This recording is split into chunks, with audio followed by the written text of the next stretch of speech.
연세가 좀 있는 분들은 제가 지금 하는 말을 무슨 말인지 잘 알아들을 것입니다.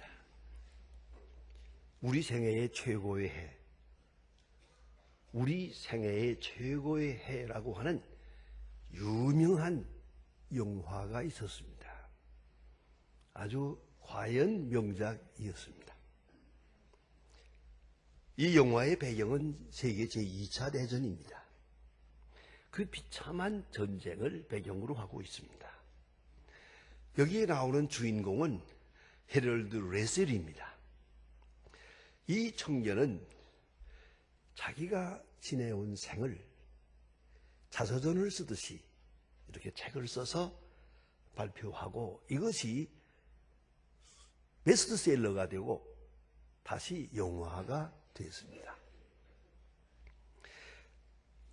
이 레셀은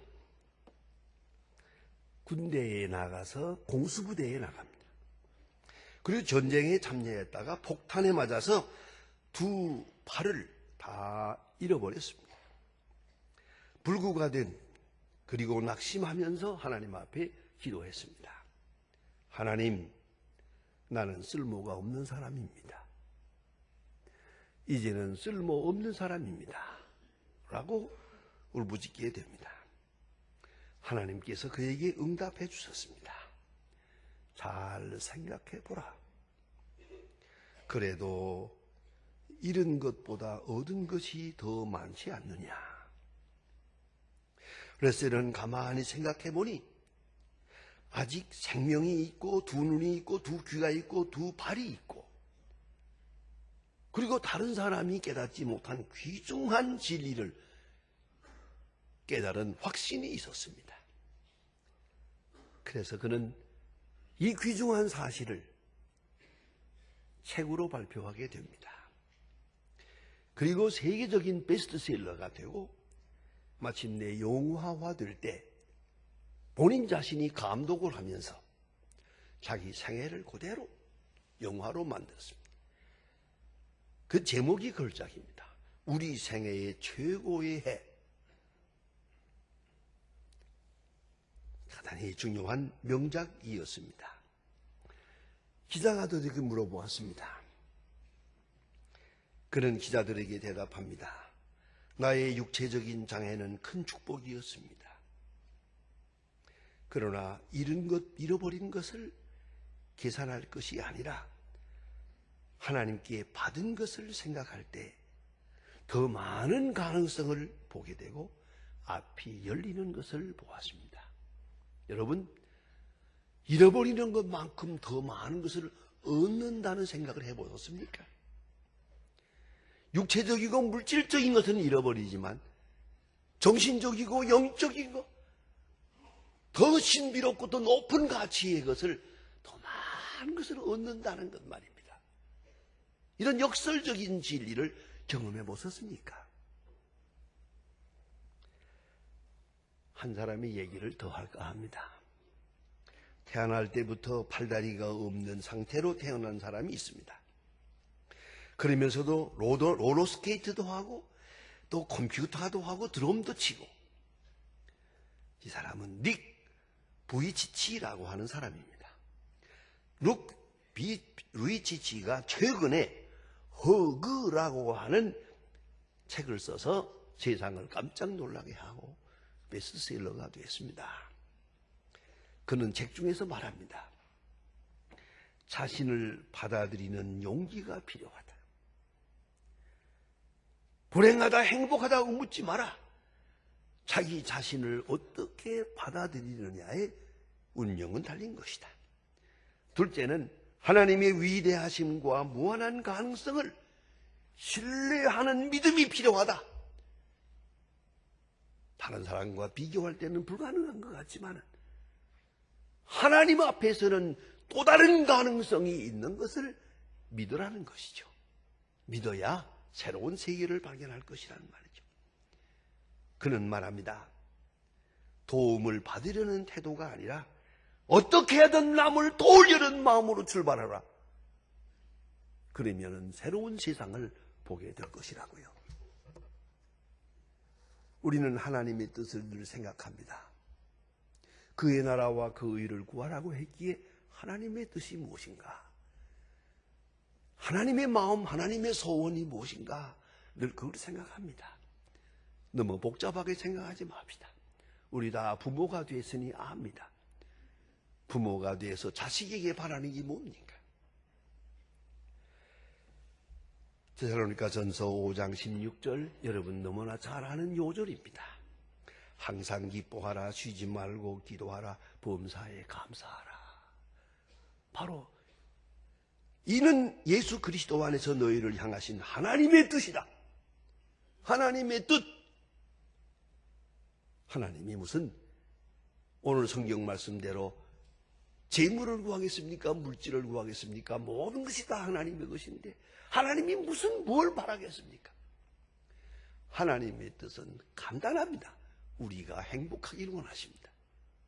항상 기뻐하고요. 항상 기도하고요.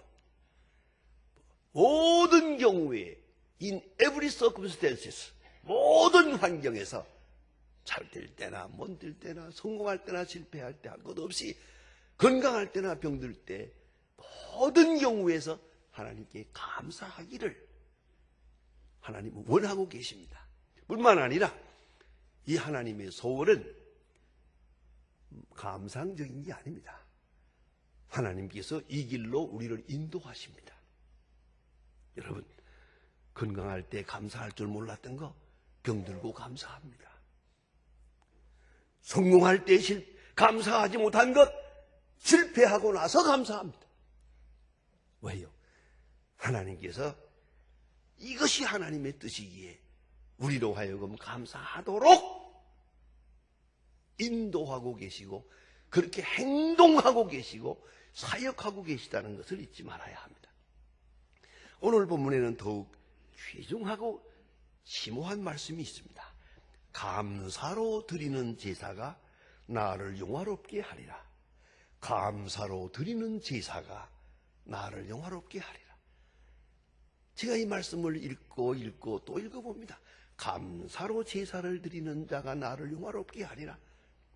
하나님을 영화롭게 하는 것이 우리 생애의 목적인데 어떻게? 감사로 제사를 드릴 때.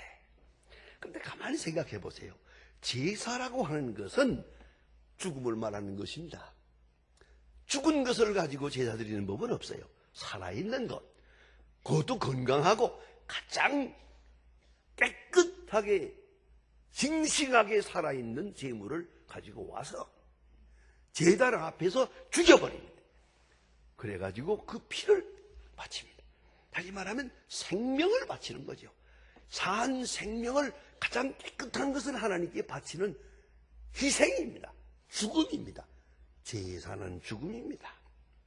역사가 조세포스의 기록에 의하면 예수님 당시에 6월절이 되면은 하나님 앞에 제사를 드리는 사람들이 많이 제물을 가지고 와서 제물을 드렸는데 한 자리에서 한 오후에 14만 명의 양을 죽였다는, 14만 마리의 양을 죽였다는. 그 피가 강과 같이 흘렀다. 이건 과장이 아닙니다. 한 곳에서 14만 마리의 양을 죽였어요. 제사하느라고. 그러면 그 피가 어떻게 되겠습니까? 우리 생각할 때 예루살렘 성전 하면은 화려하고 오늘 같은 교회를 생각하려고 하지만 아닙니다. 좀 거칠게 말하면 도살장입니다. 무수한 양과 소가 거기서 죽임을 당하고 하나님 앞에 불태웠어요. 이게 제사. 예루살렘 성전은 그런 것이에요. 제사. 그건 죽음이에요. 자, 이런 생명을 바치는 희생과 제사를 생각하는데, 그런데 감사함으로 바쳐라. 제사와 감사. 아주 대조적인 용어예요. 정반대의 용어입니다. 제사는 희생이고 감사는 기쁨이요. 행복이요. 생명에 대한 축제입니다. 그런데 이 둘을 합쳐서 말씀합니다. 감사로 제사를 드리라. 얼마나 굉장한 말씀입니까? 그 말은 바로 제사는 제사에 의해 하나님과 우리와의 만남은 제사에서 이루어져요. 우리가 다 죄인이기 때문에 하나님 앞에 죽어지는 역사 없이는 하나님 앞에 나갈 수가 없어요. 그래서 제물을 바치게 되는데 문제는 자원하는 제사여야 한다는 거죠. 하나님 앞에 나가는 마음, 하나님 앞에 제사 드리는 마음이 자원하는 마음이에요. 느바다라고 하는 히브리 말입니다. 이것을 우리가 다른 번역으로는 낙헌제라고 번역합니다. 영어로는 free offering, 자유로운 마음으로 하나님 자원해서 그 동기가, 그 목적이 아주 자유롭습니다. 두려움 때문도 아닙니다. 저주받을까 하는 마음도 아닙니다. 의무나 책임도 아닙니다. 부득이해서도 아닙니다. 깨끗한 마음으로 자유한 가운데 하나님 앞에 드리는 제사입니다. 여러분, 하나님 앞에 나아가는 희생이 바로 감사여야 한다는 것이죠. 또 그런가 하면 보상받으려는 마음도 없습니다. 이걸 바쳐서 하나님이 상을 주실 것이다. 요새 가만히 보면 우리 한국 교회가 이 축복관에 그만 문제가 좀 있어요. 그래서 복 받으려는 마음이 많고, 그래서 그냥 주고 나누라 복 받으라고 그러는데 복 받기를 바라는 마음이 좀 지나쳐요. 그래서 얘기입니다요. 하나님 앞에 헌금을 하고도요, 복 주시나 안 주시나 봐요. 또 복이 안 주시는 것 같아요. 그러니까 헌금한 거 되돌려 달래요. 그래서 어느덧 목사님은 거리에 마음대로 못 다니고 피해 다녀요. 그뿐만 아니라 보디가드 데리고 다니고 생겼다고요. 딱 붙들고 넥타이를 잡아치고 말이야. 나 헌금했는데 복이 안 왔습니다. 도로 내세요. 이거 어떻게 하면 좋겠어요? 이렇게 하나님 앞에 바치는 희생마저 복 받으려고 하는 마음으로 꽉 차 있어요. 하나님과 거래를 하는 거예요. 장사를 하는 거예요, 이거는. 그래서 이런 말까지 있는 거 여러분이 아십니까? 우리 소망교회는 이런 거 모릅니다. 선금 11조. 말도 못 알아듣겠죠? 그게 뭐냐면, 자, 보세요. 10,000원을 벌어서요. 그러면 1,000원을 하나님 앞에 내면 11조예요, 이게.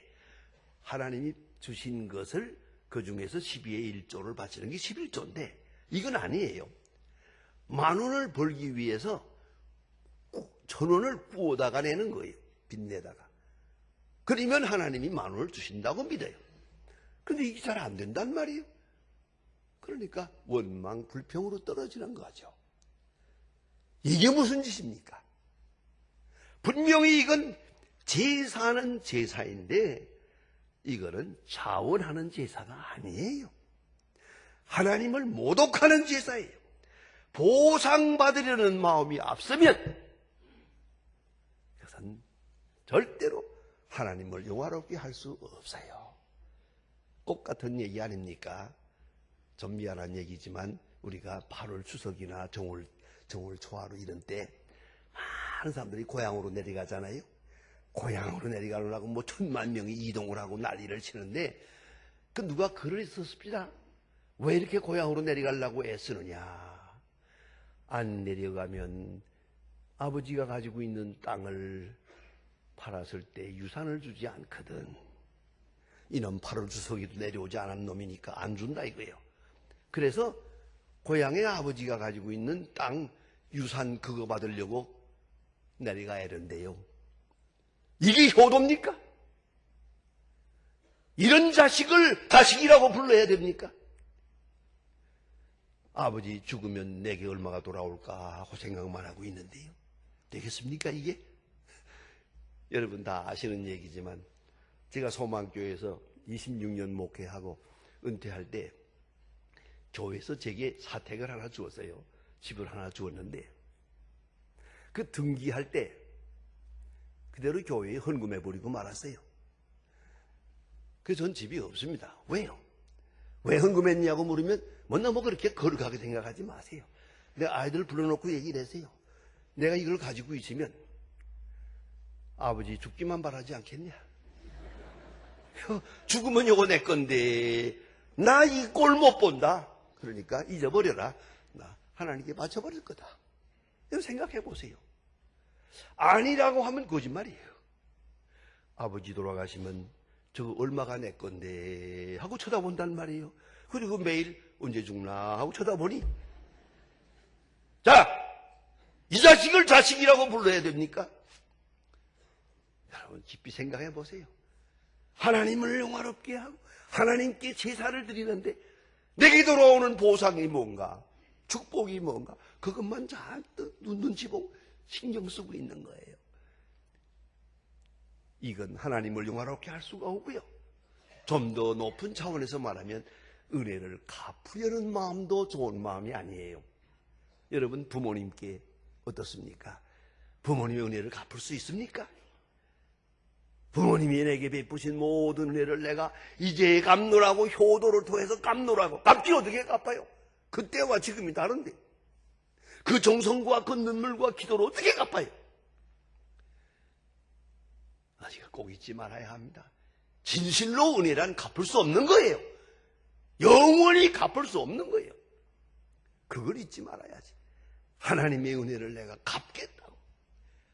그 건방진 마음이죠. 생각해야 합니다. 더구나 사람에게 보이려고 해서는 안 됩니다. 사람들로부터 칭찬받으려는 마음, 사람에게 시선을 두고 신경을 쓰면서 제물로 바치는 거 합당치 않아요. 오로지 감사한 마음으로. 이런 실화가 있다고 합니다. 미국의 어느 시골 교회인데요. 아주머니가 남편 없이 혼자 살면서 아이가 5이에요. 그래서 너무너무 고생하고 어려워요. 그래서 남의 집 빨래를 해요. 그 겨울 추운 때, 옛날 세탁기 없을 때 집집마다 다니면서 빨래를 하고 수고를 하면서 아이들과 같이 살아가고 있어요. 그런데 가만히 조사해 보니까 이분이 매 주일날 하나님 앞에 5센트 오전씩을 헌금을 해요. 매주일 오전을 헌금하는 거예요. 이걸 다 알았어요. 교회에서. 그래서 나이 많은 장로님 한 분이 이분을 불렀어요. 아주머니, 그 어려운 살림에 매주일 오전씩 헌금하시는 거 참으로 감동적입니다. 참으로 귀한 일입니다. 그거 헌금하느라고 얼마나 수고하십니까?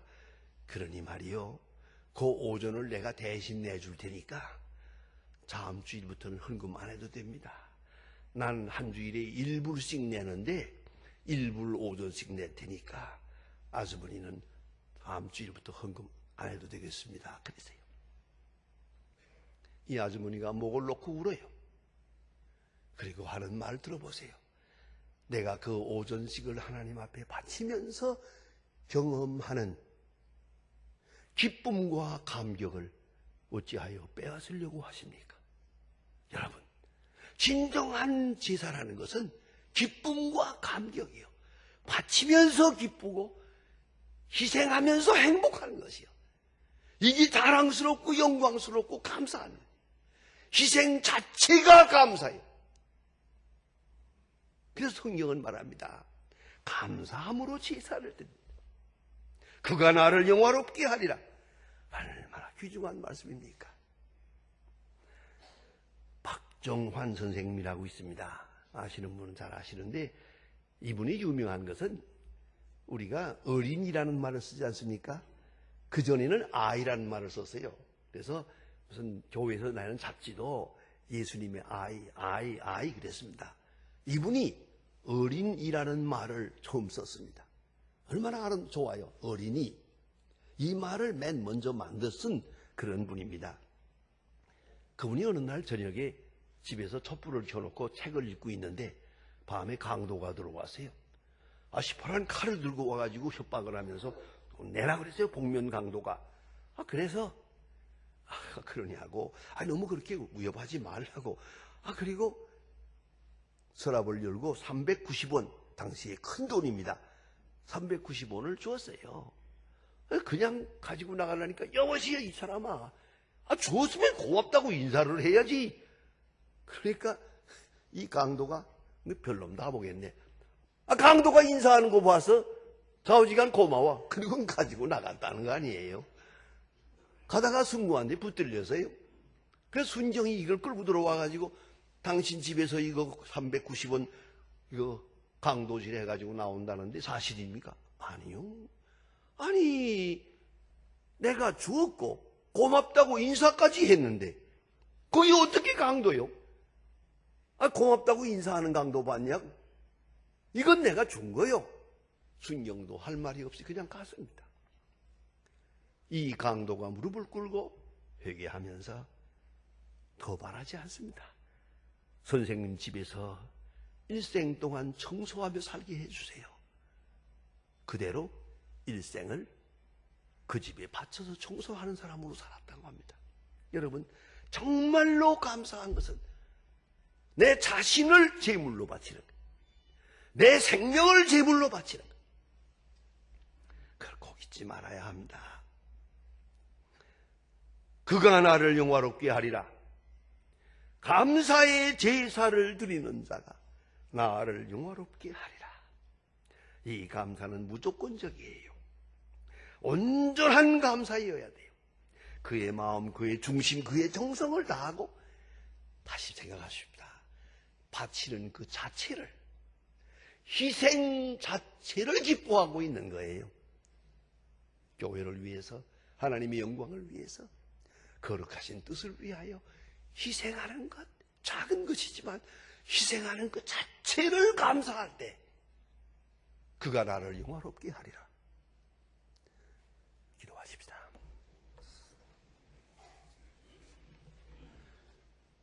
하나님 아버지, 오늘도 주의 은혜 가운데서 1년 동안 지나온 은혜를 감사할 수 있는 감사절 이날도 주님 앞에 나오게 하심을 감사합니다. 어떤 때는 모든 것이 끝나는 것 같은 답답함도 있었지만은 이만큼 건강하게 살았고 은혜 중에 살았고 우리가 미처 모르고 살았지만 하나님은 모든 경우에서 우리로 감사하게 하고 기도하게 하고 정직하게 하시는 놀라운 은혜를 생각하며 감사를 드립니다. 원컨대 믿음 위에 믿음을 주시고 성령의 감화를 주어서 감사의 제사를 드리는, 제사를 감사하는 그런 하나님의 사람들로 살아가게 하시고 이로써 하나님을 영화롭게 하는 주의 백성들 되게 하여 주시옵소서. 예수님의 이름으로 기도합니다. 아멘.